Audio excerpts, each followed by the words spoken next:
Apple's laptops are by far their most popular computer option, far outselling their desktop lineup, which is why if you're watching this video right now, you're probably planning on buying a MacBook over Apple's Mac Mini. However, I'm here to give you an alternative, a Mac that has the same exact power on what you would get on a MacBook Air or a MacBook Pro at nearly half the price. Yes, if you're watching this video, you might want to buy this Mac Mini over a MacBook. Now, there's a lot of reasons to pick the Mac Mini over the MacBook, but I think by far the top reason is value. Yes, let's get right to the point. The real reason why you're probably going to get a Mac Mini is the cost. Now, my advice would be very different if these products cost exactly the same. I would say, yeah, just get a MacBook, right? Like you're getting the same stuff in it, so get like the portable option, but they don't cost the same, right? The Mac Mini offers tremendous value and savings over Apple's laptop lineup. So let's start with the lowest end Mac Mini against the lowest end MacBook.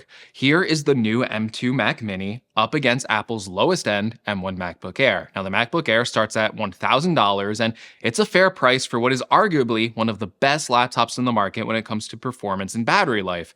However, that price point pales in comparison to the new Mac Mini, which actually now sees a $100 price cut over its M1 predecessor and now starts at just $599. That's $400 off the M1 Air. And if you're a student watching this video, you can get the M2 Mac Mini at a $100 discount. That's a $500 Mac with that level of performance is just kind of crazy to think about. Like, this is the first time in history you can get a Mac that is that powerful, that capable at $500. It's kind of insane. But let's bring it back because not everyone's a student. So for everyone else, again, it's a $400 savings, but that's not the only benefit you get because you also get better performance out of the Mac Mini because not only does the Mac Mini have an upgraded M2 chip, but the M2 chip is also just going to be faster overall because this is a desktop computer that has an active cooling system while the MacBook Air does not. So you're going to see much better performance on the Mac Mini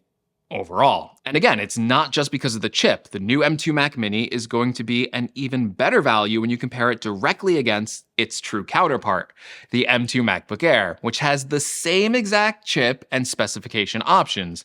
However, this MacBook Air retails for $1,199, or literally twice the cost of this Mac Mini for the same specifications.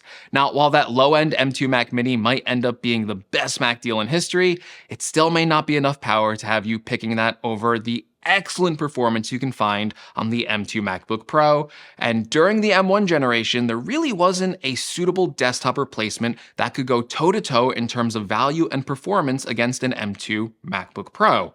Well, that is until now, because on this latest generation of Mac Mini, Apple now actually has a new higher-end option that comes packed with an M2 Pro chip that is the same chip found on the 14 and 16-inch MacBook Pro, complete with the same specifications, memory, and storage options. It's basically a MacBook Pro in a box. However, opting for that Mac Mini box brings so much more value. Just look at the base model of the 14-inch MacBook Pro with its hefty $2,000 asking price, while the M2 Mac Mini is priced in at a much more reasonable $1,300. That's a $700 savings. In fact, you can get the M2 Pro Mac Mini with the real Pro chip, 512 gigabytes of storage, and 16 gigabytes of memory for the same price as an entry-level M2 MacBook Pro, which only comes with the basic M2 chip, 8 gigabytes of memory, and 256 gigabytes of storage.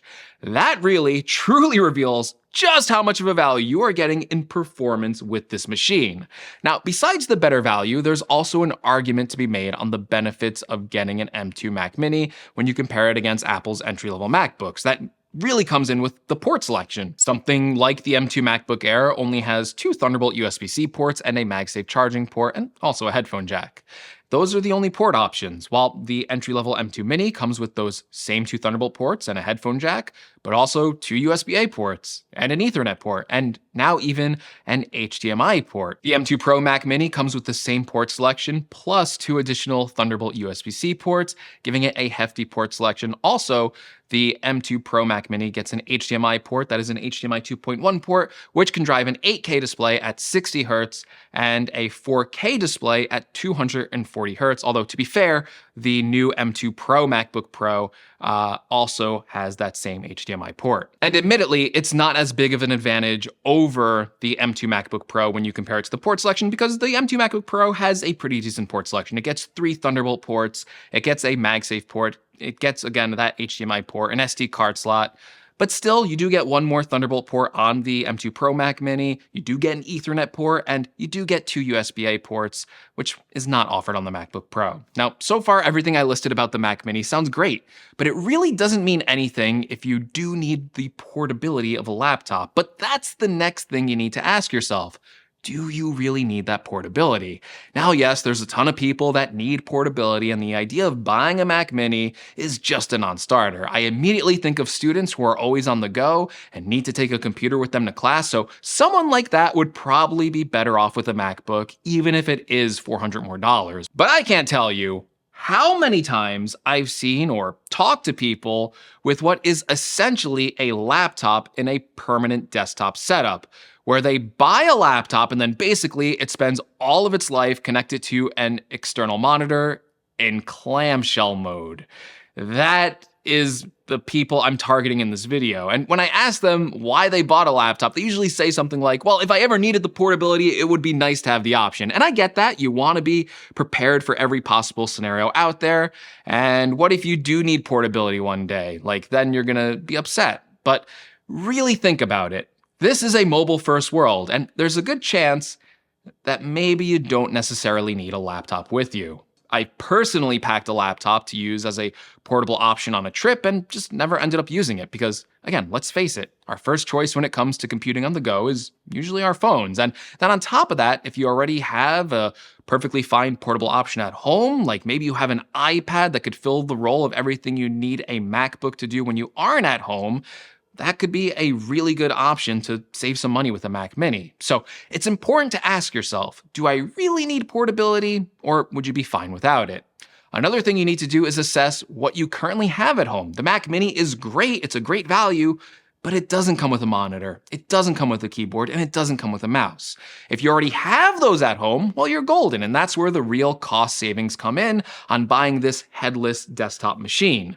But if you don't have those things at home, by the time you pick up a decent monitor, a keyboard, and a mouse, well, you could end up looking at a very similar price point, or maybe even something that's more expensive than the equivalent MacBook without those options. So again, this is not a blanket statement. The Mac Mini isn't going to be the right choice for everyone watching this video. Some of you should ignore this advice and just pick up a MacBook. But if you already have a monitor set up or can get one fairly inexpensively, and if you are on a budget and want a good desktop with a small footprint, a decent selection of ports, great performance, nearly silent operation, and at a much lower cost than the equivalent MacBook, then you need to buy a Mac Mini. I think this might end up being the greatest Mac Mini generation ever.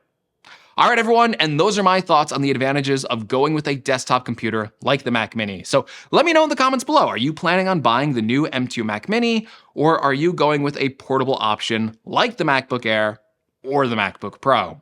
Also, I hope you found this video helpful in your pre-purchasing decision. I actually can't wait to get my hands on all these products so I can review them for you. But if you did find this video helpful, please don't forget to drop a like down below, subscribe to see the full review of these products, and again, thank you all so much for watching, and I'll catch you in the next one.